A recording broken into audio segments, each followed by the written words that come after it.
world's greatest comic magazine, Fantastic Four. The mystery of the year. What lurks behind the beehive?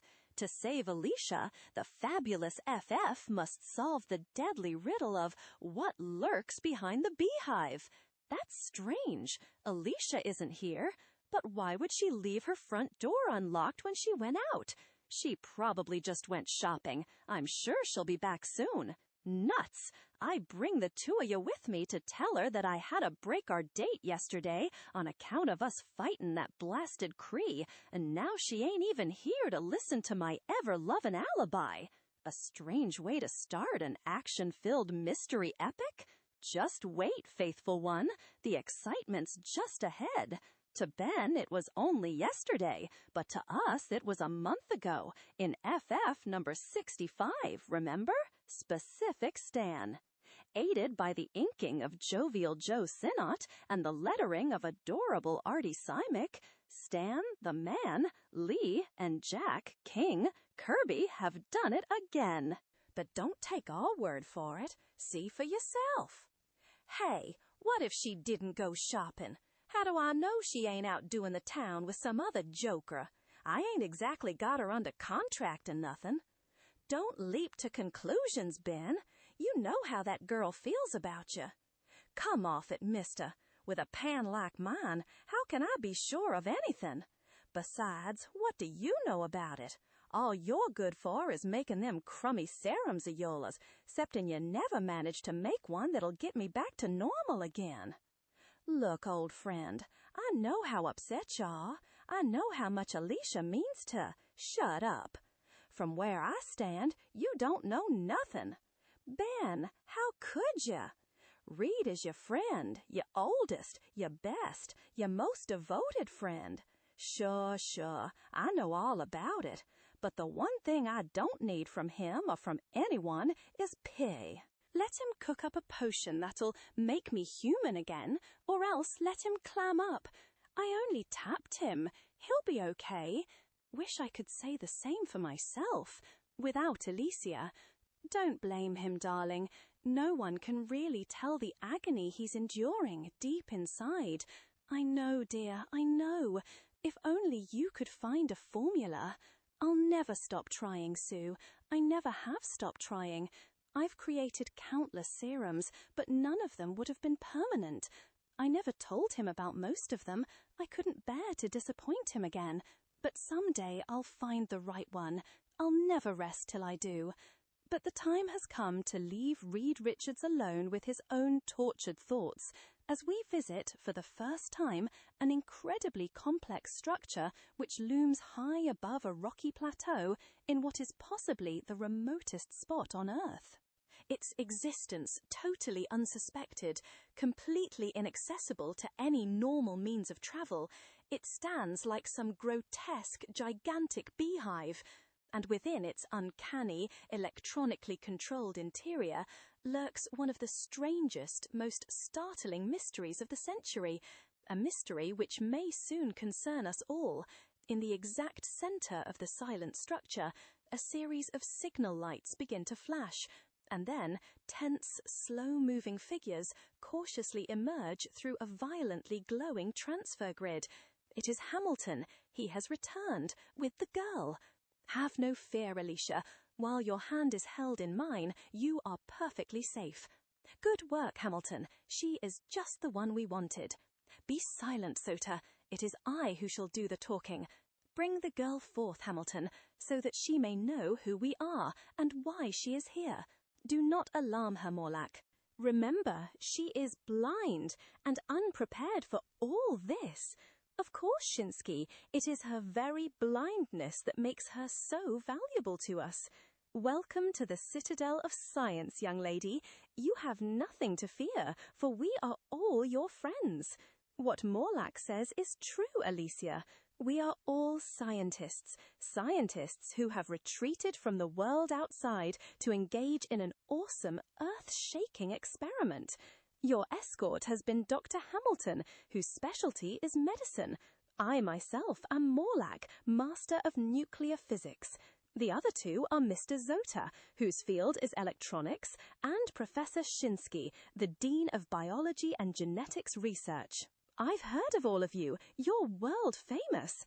But each of you was supposed to have died in plane crashes, lab accidents. The world doesn't know you're still alive. Because we wish it that way, Miss Masters. But why have you brought me here? What can you possibly want with me? That you shall learn in due time. I shall remove the space warper, which enables me to instantly travel to any area on Earth. Since it is irreplaceable, I'll return it to the vault and then rejoin you.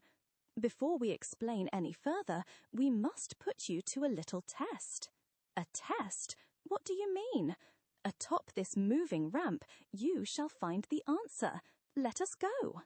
Seconds later, you are standing before a large block of granite. Will you be so kind as to sculpt a bust, an exact replica of my own head? Although you are sightless, your fame as a sculptress has even reached us here, within our hidden citadel. But think how long it would take to chip away at a block like this. Not as long as you think, Miss Masters. We have a way of speeding up the process. But first, you must tell us your secret. How can you sculpt something that you cannot see her? It took years of study, of painstaking practice. I do it by touch, by feeling the contours of my subject's face. Very well, then let us proceed. Zota, hand the girl the electronoblade. Take it, Miss Masters, there is nothing to fear. Why do you call it by such a strange name? Try it, and you will understand. It seems to throb, as though filled with a strange kind of energy. It's cutting through the solid granite as though it's only butter. Precisely, merely another of our somewhat unique discoveries. Continue working. We shall wait. For long, tense, seemingly endless minutes, the fragile fingers of Alicia Masters move as though possessing a will of their own, until, at last, you may come closer now. I am just about finished. Incredible! It is beyond doubt a perfect likeness. This means Hamilton's choice was perfect for us. Yes, our mission may now proceed as planned. We have found the one we need. But because we figure you've been subjected to enough compounded confusion for one sitting, let's take a breather as we return to bad-tempered, brooding Benjamin Grimm. Everywhere I go, where I look, I get reminded about Alicia. Everyone else has a gal, someone to put his arms around, to make him feel like a blasted Prince Charming. But where does a thing come off envying that kind of stuff? Hearts and flowers is okay for everyone else, but there ain't much demand for walking monsters down in Lover's Lane. Nuts! Why don't I cut out of the whole humans race? Or maybe I can make it in some crummy freak show. Well, well, if it isn't the thing. Right on my own beat. Did you lose your top coat, Mr. Grimm? You don't usually walk around town this way. What's the difference what I wear? A coat ain't gonna turn me into Rock Hudson. Why would you want it to? You're more famous than he is. Look, I don't know what's troubling you, but if there's anything I can do to help... That's real generous, pal. How are you at handing out small-scale miracles on short notice? Anyway, the one thing that bugs me is sympathy. Sympathy. Why would anyone sympathize with you? You've got it made. You're the strongest Joe around. You lead the most exciting life, and everyone flips for you. Look, it's Big Ben Grimm right in our park. He's even cuter in real life than in the pictures I've seen. Come on, let's go talk to him. Wow, look at those shoulders. He's a walking mess of muscles. Yeah, can say that again. I'm a walking mess, all right. How about your autograph, Mr. Grimm? Some other time, kid. Could you bend a lamppost or something for us? Yeah, how about it? Boys, girls, come away from here. You shouldn't cluster around the thing that way. At least you're honest, lady. I don't blame you for not wanting them kids to get too close to a gargoyle like me. A gargoyle? You? Oh no, you have it all wrong. I was afraid they were annoying you. It was you I was concerned about, not them. You was thinking of me? Why, of course. I think you're the bravest, sweetest, most wonderful man in the world. I'll be the envy of every female I know when they learn that I actually kissed you. You're a lucky man, Ben Grimm. She meant it. She'd never have kissed a real crumbum like that. It must be a wonderful feelin' to know that people all over think you're the greatest. I ought to find me a good head shrinker. I go taking a poke at the best buddy a guy ever had, and I get riled up at my gal without even waitin' to find out what gives. See you later, pal. I got me some tall making up to do. Say, we just thought of something. We almost forgot about the Human Torch. So let's make up for that cataclysmic oversight right now. Wouldn't you know it? I'm searching for Crystal all over town, and there she is, right on the roof of our own HQ. Cries, honey, it's Johnny. What are you doing up there? Don't cries, honey, me, Mr. Storm. Not after the way you left me sitting in your car in the middle of nowhere for hours the other day. But I couldn't help it. I had to go and help Reed and the others. You might have taken me. It was too dangerous. Oh, boy. I've got to find some way to thaw her. I know. Crystal, help. My flame's out of control. Do something quick, unless you want to see me crash. I'll do something. I'll shut my eyes. You can't fool me with those childish antics, Mr. Storm, even if I do happen to be an inhuman. Listen, lady, for the millionth time, you Inhumans are as human as anybody. You've just got some nutty extra powers, that's all. Oh, now I'm nutty, am I? I didn't mean that. Gosh, Cries, don't twist around everything I say just 'cause you're mad at me. Mad at you? Who's mad at you? Oh, you're not. That's great. Then come on, give me one little kiss, and we'll forget the whole thing. Oh, no, you're not tricking me into that. I didn't realize what I was saying. I am still mad at you. Johnny Storm, don't you dare. Hey, what? Look out. You and that elemental power of yours. Turn off the whirlwind, Maria. Oh, Johnny, I'm sorry. It happened before I could stop it. Are you all right if anything ever happened to you? I'm okay now, Chris. That look in your eyes could cure me of anything. Thus, having patched up their little lovers' quarrel, the two young people leave the rooftop, entering the lab of Mr. Fantastic a few minutes later. Hi, Reed. Losis. We were just... Say, that's your heat image tracer you're working on, isn't it? What's happened? Someone must be missing. But who? What exactly is a heat image tracer? We'd better let Reed explain it. Crystal, very simply, it can project a picture of something which happened in the recent past by means of tracing the heat images which may still be remaining in the area. Then you do think Alicia may be in some danger, dear? Look, honey, we both know she'd never stay away without getting in touch with Ben. Moreover, she's vanished without a trace, yet her purse was still in her room, and, to top it off, absolutely no one saw her leave. But we did, didn't we? And while we're at it, let's see what's doing back at the somewhat sinister-seeming citadel.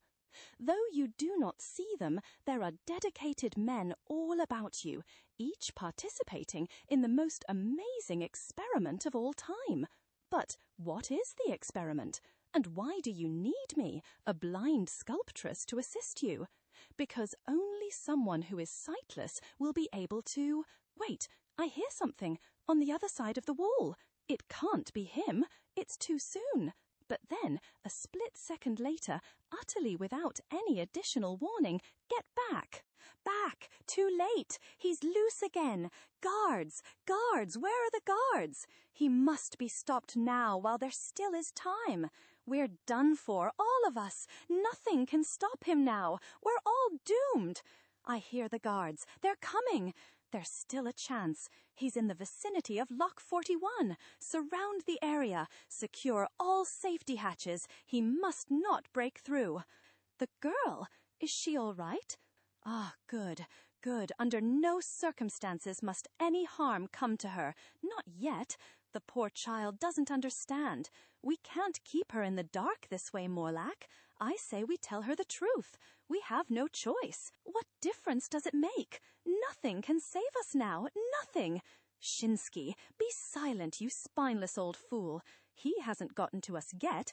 Given enough time, and the help of Alicia Masters, we may still be triumphant. It's so mad, so insane. I don't understand any of it. Do not trouble yourself. This vitrobroth I'm pouring will help you to relax. It is so soothing. I feel as though all my troubles are just melting away. Of course, it is one of our lesser, more inconsequential discoveries. And now, since you have earned the right to an explanation, you shall have one. But where shall I begin? I will start with our prime purpose, to abolish war, crime and illness by creating a perfect race of human beings. Create human beings? How? That was what we had to learn. We came to this remote land and pledged ourselves to the project. We would never leave, never give up, until we had created one perfect human who would then be the forerunner of a supreme new race. After years of unceasing experimentation, we finally created one embryonic creature who lives within a life cell tank. Each day he had been nourished as we watched him thrive and grow, as we added more and more conditioning chemicals. Our instrumentation shows that he is now reaching the stage of adulthood. At last, Shinsky, at last. Do you know what that means, Zota? He's nearly ready. In a few more days we'll be able to remove him. He'll finally emerge from the tank. It will be a great day, Morlack, for us all. But then, that very night, disaster struck. The alarm! Something's wrong within the tank. We've got to break in. Those are Morlack's orders. Look over there. It's him. It's impossible. He did it by himself. He's free. He got out of the tank. Don't shoot. He mustn't be harmed. Send for the others. The alarm is sounding. They'll be here in minutes. Quickly, quickly. Nothing must happen to him. Morlatt, what if we've tampered with something which is too powerful for us to control? Don't be a fool, Zota. It can't. Wait, look at the chamber. It's been wrecked. And the tank, it's empty. That means he's broken free. It's the one thing I feared. You're too late. Not even you can stop him now. He's free, free. Stand aside, you quivering cowards. I'll approach him myself. He's out of the tank, but he's still within the chamber. There's his shadow, moving within. We were wrong. He wasn't ready to emerge yet. He's still too dangerous. He's preparing to attack. Only one thing will stop him now, the electroshock tube. Let me have it, quick. Here, but hurry, hurry. It's working. It's forcing him back. Quick, put on the lights. Let's get a look at him. But before the switch could be thrown, he's smashing me against the wall. Get me out, out, before it's too late. We managed to escape from the chamber with seconds to spare, but we never did but a look at our supreme creation, and now we cannot see him, for he radiates a blinding power. Morlack speaks the truth. No human eyes can look at him. That is why you alone can help us. Now I understand. You want me to get within reach of him, since my eyes cannot be harmed by the blinding power he generates. And then, you want me to sculpt a statue of him so that you can know what he looks like. Precisely. And as Alicia Masters recoils in stunned disbelief at the task that awaits her, an abashed visitor has words with her landlady. You mean Alicia didn't get back yet? I didn't even know she had left, Mr. Grimm. I didn't see her go out. However, the other members of the Fantastic Four are up in her room now. Perhaps they can give you some information about the girl. Reed, Sue, and Johnny up in Alicia's apartment? They wouldn't all be there, unless there was something wrong. Something plenty wrong. All right, Stretch, start talking. What's going on here? What happened to Alicia that I don't know about, that you ain't tellin'? Quiet, Ben. Come in and close the door gently behind you. The controls are all set now, and nothing must happen to disturb them. Reed is trying to find Alicia. Ben, his only chance is to use the heat image tracer before the heat waves are dissipated in the room. I don't know any more about her disappearance than you do, Ben, but this is our one way to find out. Look, Stretch, about what happened before. I didn't mean to clout you like that. I know you didn't, big fella. And anyway, maybe I had it comin'. Besides, if it made you feel better, it was probably worth it. Move, Ben. You're blocking the temporal lens complex. Reed, what do you think happened to her? Is it one of the finks we fought in the past, trying to pay me back? At this point, your guess is as good as mine. But I'm locked in on a strong heat band now, and once the film gets rolling, we'll see. Nuts! I can't take all this waiting. What if she's in danger? What if she needs me right now? It's driving me out of my head, do you hear? Look at me. I'm strong enough to put a dent in a blasted battleship. I can punch my way into Fort Knox if I feel like it. But I can't even find one helpless, innocent blind gal when she may be needin' me the most. Simmer down, partner. Rantin' and ravin' never did anyone any good. We've got our picture. Now all we have to do is project it. Okay. What are you waiting for, Christmas? Let's see what the blamed thing shows. Sue, see if you can find one of our fold-in screens. Never mind waiting for a blasted screen. Here, we can use one of the big mural boards Alicia used to keep around. Good idea, Ben. Stand it against the wall while I make the necessary adjustments. All right, we're ready to roll. I'll turn off the lights. I'm almost scared to see what comes next. You and me both, lady. It's workin'. There's Alicia now. But she don't look like she was getting ready to go anywhere. Hey, she must be hearing something right there in her room. It's a man in some sort of outlandish garb. But where did he come from? Who is he? I never saw him before. They're talking, but we can't tell what they're saying. Why in blazes can't that film pick up the sound also? Look, he's reaching his hand out for her. That's why nobody saw her leave. It's uncanny. They're both walking out, right through the solid wall. But where? How can I go after him if I don't know where he's taken her? Worried as he is, Ben Grimm might be far more worried if he could see Alicia now, if he could know the dread mission she is about to undertake. I see you have the clay strapped to your back so you can mold his image on the spot. Yes, Mr. Hamilton, I'm all ready now. I am going with you. Remember, whatever you do, stay close to me. I feel a weapon in your hands. Why are you carrying it? I was told there would be no danger.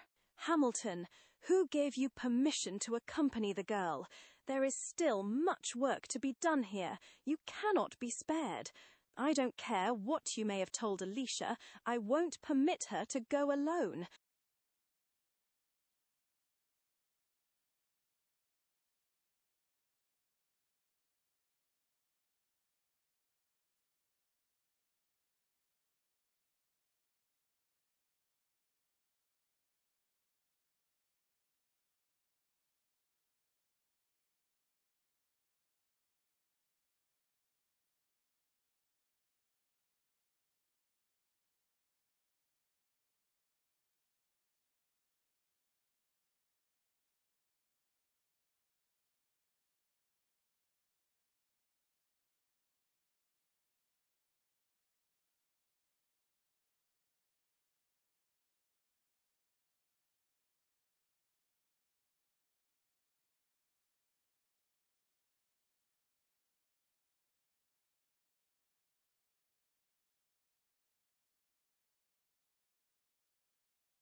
I warn you, you're breaking the code of Citadel discipline.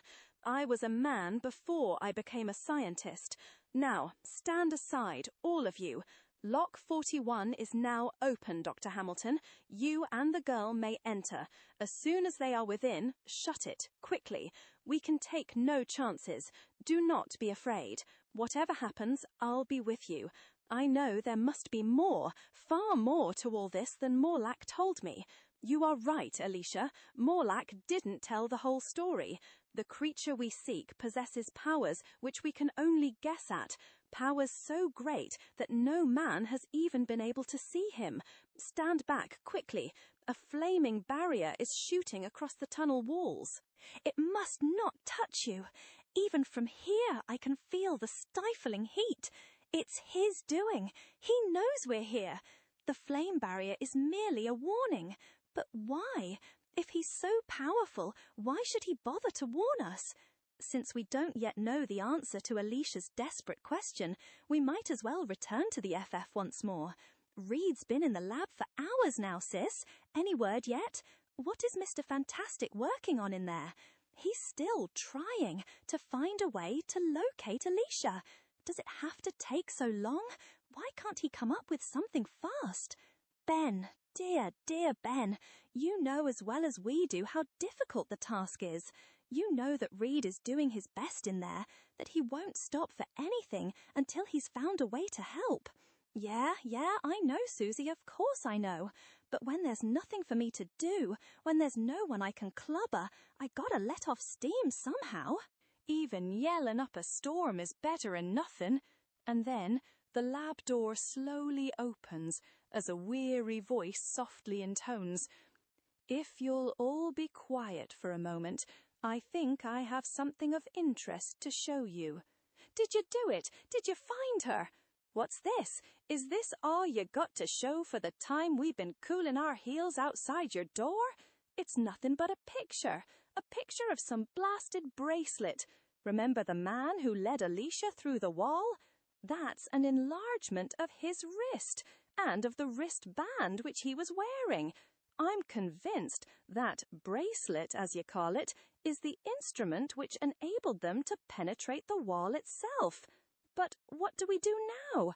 Our only hope is to duplicate the wristband and then use it to pass through the wall ourselves, hoping to find Alicia. I've already started analyzing the circuits which the photo reveals. I think I can make an exact copy which might lead us anywhere. And even as Reed Richards speaks, he's coming closer. He's almost upon us. Even though I can't see him, I can feel his presence, his hatred reaching out like a living thing. Next, the power of him.